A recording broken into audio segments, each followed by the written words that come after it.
இது சிந்திக்கும் காலம், செயல்படும் நேரம், மௌனமாயிருக்காதே.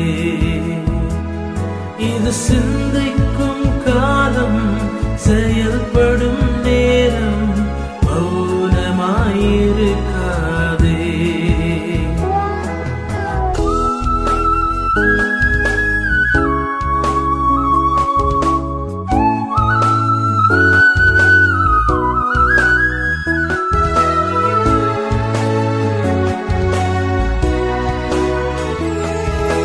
அறுவடை காலத்தில் மௌனமாயிருந்தால் அறுவடை இழப்பாயே.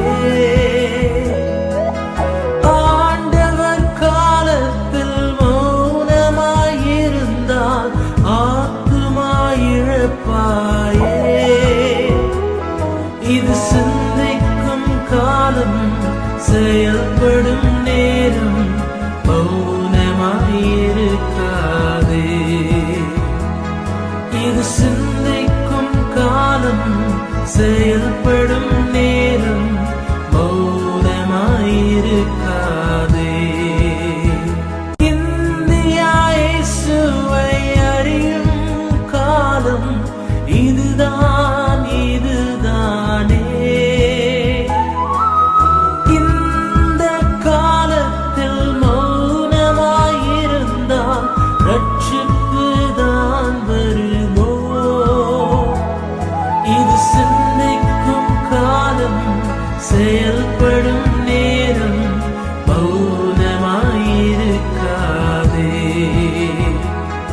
இது சிந்திக்கும் காலம், செயல்படும் நேரம், மௌனமாயிருக்காதே.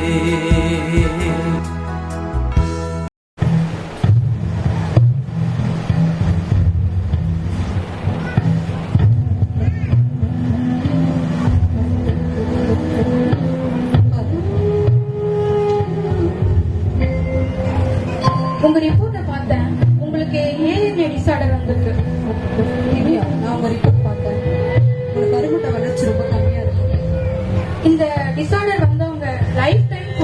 வீக்ஸ் கண்டினியூ பண்ற மாதிரி. உங்களுக்கு பிரெக்னன்சிக்கான வாய்ப்பே இல்லை.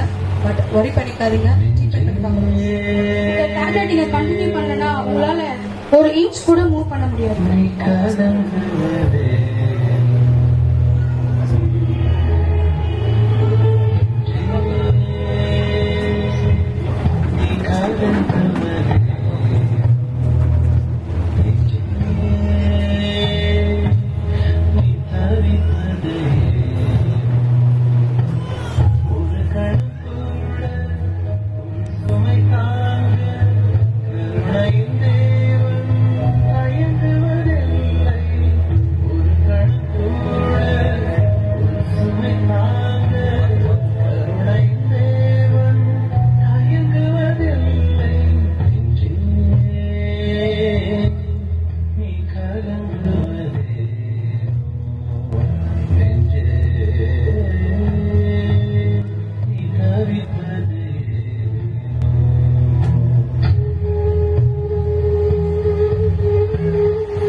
கண்டினியூஸா ஜெபிங்க, கர்த்தர் பெரிய காரியங்களை செய்வாரு.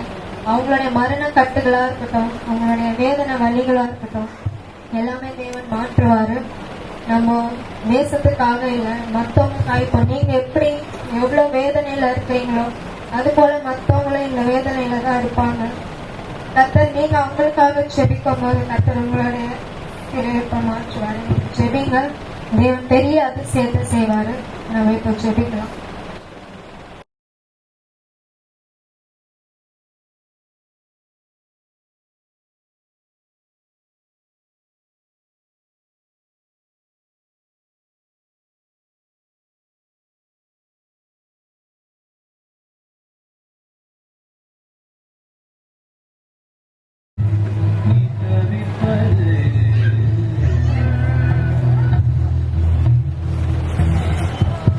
என்னது ஆச்சரியமா இருக்கு.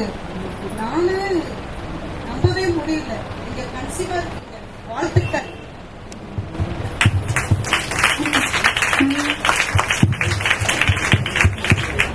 இவனே சிஸ்டர், உங்களோட ரிப்போர்ட்ஸ் எல்லாம் பார்த்தேன். உங்க பிளட் டெஸ்ட் ரிப்போர்ட் இப்பதான் பார்த்தேன். எனக்கே ரொம்ப ஆச்சரியமா இருக்கு.